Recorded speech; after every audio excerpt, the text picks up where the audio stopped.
The storm howled like it wanted to tear the walls down. I found her outside, my daughter, collapsed on the front steps. Rain plastered her hair to her fevered face, lips trembling, body weak. She clung to me with the last of her strength. Her voice was nothing more than a ghost between breaths. Mom told me to leave. Then her eyes rolled back, and she went still. I carried her inside, laid her on the couch, wrapped her in every blanket I could find. My hands shook, but not from fear of losing her. No, the trembling came from something deeper, something I had felt gnawing at me for months. The storm raged. My mind matched its rhythm. Hours later, the front door opened. She walked in, my wife, drenched but calm, as if the storm belonged to someone else. Her first words sliced through the silence. "Where is she?" I turned. My voice was a blade, sharp and deliberate. "She's gone." The flicker on her face told me more than any confession could. Betrayal rarely announces itself. It drips. A look too long, a phone silenced too quickly, a half-smile exchanged with shadows. I had watched her for months, sensing something wrong. Not just distance, something uglier. She treated our daughter like clutter in a room she no longer wanted to enter. The child felt it before I did. Children always do. And then that night, my suspicion found flesh. Fevered flesh. A child thrown into the rain like a secret to be washed away. I wanted to rage, to scream. But rage is sloppy. Screaming is for the weak. Instead, I let silence hold me steady. I watched my wife peel off her wet coat, hang it neatly. Her movements rehearsed. No guilt in her posture, only calculation. She believed I would fold, that I would doubt what I'd seen, doubt what I'd heard.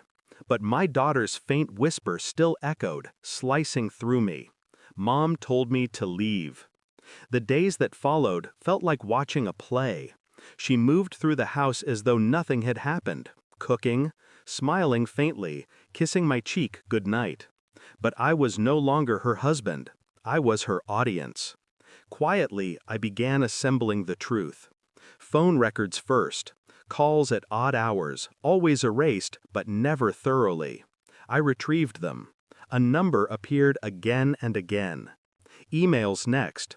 Deleted drafts recovered. The kind of messages you write but don't send. Promises, rendezvous, plans for a life that excluded me and our daughter. And then the cruelest detail. An insurance form buried among bills naming her new beneficiary. Not me, not our child. Him. I did not rage. I did not confront. Instead, I watched her across the dinner table, chewing slowly, smiling politely. My silence unnerved her more than accusations would. She began to falter, dropped glasses, nervous laughter, unfinished excuses. Each slip was confirmation. I wanted her to feel it, the ground thinning beneath her feet. The DNA test arrived in a plain envelope. I had sent it off quietly, hair strands, toothbrush bristles, the kind of evidence that whispers when it's taken. I opened it alone. The truth was final. Our daughter was mine. And yet my wife had tried to erase her, not because of blood, but because the child chained her to a life she was already abandoning. That night, I set the envelope on the table. No words, no ceremony. She saw it. "What is that?" she whispered. I didn't answer. I just leaned back, watching her unravel. Her fingers trembled as she tore the paper open. When her eyes reached the conclusion, I saw her world collapse inward. She had wagered everything on a lie, that the child wasn't mine, that I would discard her too. But the report screamed otherwise. She looked at me then, wide-eyed, broken. I stayed still, cold, silent. Her tears came, desperate and unconvincing. She reached for me. I didn't move. "You don't understand," she choked. I understood perfectly. I slid the second document across the table, her own insurance form. highlighted, circled. Her hands froze. Her mask shattered. The silence between us thickened until it became unbearable. I didn't shout. I didn't accuse. I simply rose, walked to the door, and opened it wide. Rain poured outside, just like the night she had cast out our daughter. "Leave," I said quietly. The word was final. She hesitated, searching for leverage, for mercy. Finding none, she stepped into the storm. The house was quiet again. Too quiet, almost hollow. But my daughter's breathing, steady now, calm in her sleep, anchored me. Betrayal is a blade. It cuts deep, but it also cauterizes. Once the wound seals, you feel nothing. I sat alone in the dark, letting the storm pass outside.